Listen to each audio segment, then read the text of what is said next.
Okay, this is the point where I'm supposed to join my fellow critics in holy damnation with regards to the new Star Wars movie, calling it pointless and insipid and a joyless cash grab because, Disney isn't in the business of making money or anything, right? But I am going against the creed on this one. Blind hatred of this movie? This is not the way. Despite its flaws, I had a really good time, and I'll admit, it may have something to do with where my brain rests with the Star Wars enterprise as a whole. I'm a hardcore fan, class of 77. I saw the first Star Wars movie when I was about, this age. So possibly my mind is softened by nostalgia. Either way, I'm not out to condemn this movie for trying to entertain. It's definitely not the worst Star Wars movie, nor is it a much described indication that the series is dead. Lord knows I've seen Somehow Palpatine returned. a lot worse. So, The Mandalorian and Grogu isn't the best Star Wars movie ever made, nor the deepest, nor is it the most insightful, nor the most revealing. The story has a titular duo engaged in a tangle of loyalties between the Hutts and the New Republic when Din Djarin accepts a mission to bring in the last living heir to Jabba the Hutt, but finds out that there is actually an unwholesome intent that his conscience and his code of honor won't allow to happen.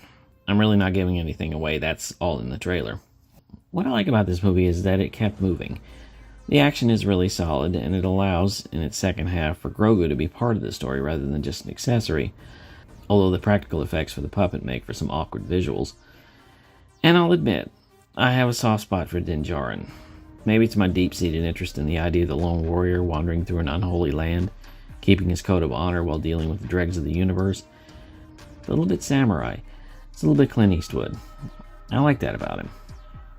What I'm conflicted by is that the movie doesn't trade on any of the major plots from the series. It doesn't deal with the other Mandalorians, nor Grogu's training, or his run-in with the Jedi. This movie is a singular adventure, bottled up at the end, but never really expanding on any of the story elements that have been presented on the show. And if they're going to bring this property to the big screen, you kind of hope it's going to answer a few questions, or open up a potentially new conflict, or follow Grogu growing up. But it really doesn't. This movie's contained within itself, and it feels somewhat odd for Star Wars, which has been long in sustaining its continuity. I was at least hoping for a cameo by that Forger lady. She's really cool. But I'm not going to tear this movie down. I did enjoy it. It was fun to just sit in the theater and watch a Star Wars movie, even one that doesn't try to be epic. It was a grand day out, and I enjoyed it.